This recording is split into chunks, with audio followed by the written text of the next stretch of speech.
How can I get inside your mind and hear what you are thinking about what I'm saying? Not me ask you a few questions and picking out the person who knows the right answer. Listening skills are so powerful. And what my whole mantra is, how do we come up with ways to help teachers hear how students are learning? Stop the talk might be a very good starting point. The bottom part, when students see themselves as their own teachers. I'm sure many of you love the notions of self-regulation. It's a very powerful notion. But every time I use that word with teachers, I see their eyes glaze over. That, to me, is exactly what self-regulation is. When I say that to teachers, they say, aha! So if students can become their own teachers, that's what lifelong learning, that's what self-regulation is. Now, in my own research, I haven't spent as much time on that bottom part, I've spent the majority on the top part. But I'm starting a 5 to 10 year program looking at how you can be more systematic about classroom observation to help better understand that and working with kids, but that's another story. My big messages are, there are certain mindsets that we need to have if we're going to do the things at the top of my chart. And one of the most powerful ones is teachers who see themselves as evaluators. And I go back to that example before about principals. I keep saying to Vivian Robinson, it's not instructional leadership, it's instructional evaluation. When you ask the question, is this working better than that? What is the evidence that you can have that you are having a 0.4 effect? And we have about 200 schools in New Zealand who are using effect sizes. There's always one teacher in every school who's got sufficient courage to press the standard deviation button and not scared by calculating the effect size. They're trivially easy to calculate. And someone does it. And we get the effect sizes and we sit around and we discuss why this effect size was larger than that. And there are very good reasons. All I'm doing is trying to safely construct a discussion about teaching. Now, this notion of teachers as evaluator, I think it's extremely powerful. That's your fundamental job, is to evaluate your instruction and your effects. We've got to get away from the notion that tests are about kids. Remember self-reported instruction. When you give a test in a classroom, it's for you to find out how well you went, who you taught well, who you didn't teach well, what did you teach well to whom. And if you have that mindset, the effects are much greater. Similarly, this notion, it's about the teachers. Now, of course it's about the kids, but the mindset is teachers can make changes. Teachers have the power to be change agents and can have high standards, have challenging goals, have success criteria, have multiple strategies, give the kids different rather than more, and so on. And teachers who have this particular mindset make a difference. And Carol Dweck and others, and certainly the work we're doing, is showing that the mindset of how you do it is much more powerful than what strategies they use, what teaching competencies in terms of content knowledge they have. It's their attitude. And here's a big one. Teachers who believe they're change agents. We have in New Zealand, probably like Holland, a reasonably agricultural society. And as a consequence, teachers love words like developing and evolving and emerging. Very sort of earthy kinds of notions. I'm sorry, I don't want one of those teachers. Crude example, but let me give you a bit of a contrast. A contrast between what I call the activator, the active learner, the active teacher, sorry, who are doing those kind of attributes versus the facilitative, inquiring, inductive, constructivist notion, which is the latest jargon word in the US and Australia and New Zealand. And I know that this list is probably not the best list, but it's not a bad list to contrast them to make the point. It's the best I have. And when I contrast those two, I get a world of difference. And yes, constructivism, which is actually a theory of knowledge, not a theory of teaching, but it's another point. Constructivism and inquiry teaching and facilitative teaching and inductive and etc. Yes, it's better than not doing it. But goodness gracious, what an incredible devastation it's doing to our profession.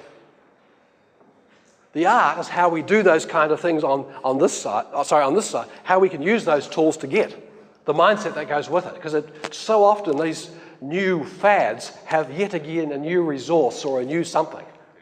It's the attitude that goes with it that really makes that difference. The feedback was so powerful through the top 20 or 30 things in my chart. Take challenge, for example. If the task is easy, 1 plus 1, what does it equal? Me then giving you feedback about that task is pointless because you're going to get it right. Feedback works powerfully when you don't know, when there's an incredible amount of challenge in the task. Let me tell you, the outward bound case, when you give people rappelling off the side of a cliff, they actually seek the feedback, which I don't see in classrooms very often. And so this notion of what feedback is dominating to me, and what worries me is how infrequent it is. And I'm talking about information about the task. There's the challenge versus do the best as a contrast. Teachers who believe their job is to make tasks challenging for kids and to work out what is appropriately challenging are much more effective than teachers who argue that our job is to cover the curriculum and the children have to do their best. And I hope you can see a picture I'm trying to paint here of teachers you know who have these attitudes. And it is the case that if you have these attitudes, it requires more passion. And it does require more time and investment. It is so much easier to take last year's lessons out and modify it for this year's class because the kids are kind of exchangeable. It does require a different attitude. The relationships in the classroom. Now, they are important for a very simple reason.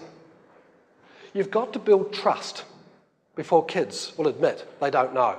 So if I said to you, madam, how am I going right now? How am I going? Now, if I'm going to get what she's really thinking, I'm going to have to build some trust with you. I'm going to have to build a relationship with you. Not only am I going to have to build it with you, I'm going to have to build it with you so that when she says something that is completely wrong or maybe completely accurate but critical, you're not allowed to jump on her. You don't say, oh, she doesn't understand or whatever. So building the trust about the whole class to allow you to express what you're really thinking is what the teacher-student relationship is all about. It's not I love you and I care about you, even though that helps to get that trust. It is when a student feels confident they can say they don't know. And a very easy test for me as I go around to schools is I talk to the kids and say, well, what would happen if you didn't know something? Would you put your hand up? Would you ask the teacher? And many of them say, well, I'd probably ask the teacher, but I do it when I had a quiet moment, which worries the heck out of me in those classrooms. Classrooms where error is tolerated, where error is welcomed, are the classrooms where learning occurs. And that's very hard to happen when 80% of us are talking. I'm almost there. So this notion of teachers, leaders as evaluators is the theme that I was wanting to promote to you today about what attitudes and thinking I have as a teacher when I go into a classroom. It sounds negative, but the message is, how can I do it better? What aren't I doing very well? And how do I collect evidence that relates to that? And that to me is what evidence-based teaching and learning is about. It's none of this throwing another set of tests and accountabilities at schools. It's none of this about collecting more data because schools are awash with data. The last thing they want is more data. It's about teachers asking and collecting evidence about themselves. Remember what Graham Nuttall's work with the microphones? His argument is 70% of what happens in the classroom a teacher does not see. So all that reflective teaching stuff is just rubbish because teachers are reflecting on stuff about 30% of what happened. The only way reflective teaching works is if you actually have evidence of what happens in the classroom and you reflect on that, preferably with other teachers. Why is micro-teaching so powerful up there? Something we hardly ever do outside teachers' colleges, and even teachers' colleges hardly do it anymore. So this notion of how we can constantly ask about whether there is merit and worth and how I can provide evidence that I'm having those effects that are greater than the average ones is what my message is about. And what I'm doing in the last couple of slides is doing what I said to you before. I'm doing the same thing now 2 or 3 times to hope you get the message. This is what I want teachers to be, the active calculating teachers, the multiple opportunities. So that's what I want teachers to do. Have learning intentions, have success criteria, worry about progress. And that's what I want students to do. And those are my 3 puppies and those are my 3 boys. I care deeply that they go into those classes where they have those teachers. And every night at the dinner table, I ask them the same question. What feedback did you get today? On the simple principle that if I ask that question every day of their life, they at least might go out there and seek it to shut Dad up at the dinner table. I think being 21, I might have to now stop that. And so that's my message to you today about how we can go about trying to make learning visible to the teacher, the incredible powers of teachers if they have those mindsets, and how we spend so much time in our education business talking about the things that don't matter and not confronting that which really matters. But let me remind you at the end, I'm not criticising teachers here. Half our teachers are doing these things.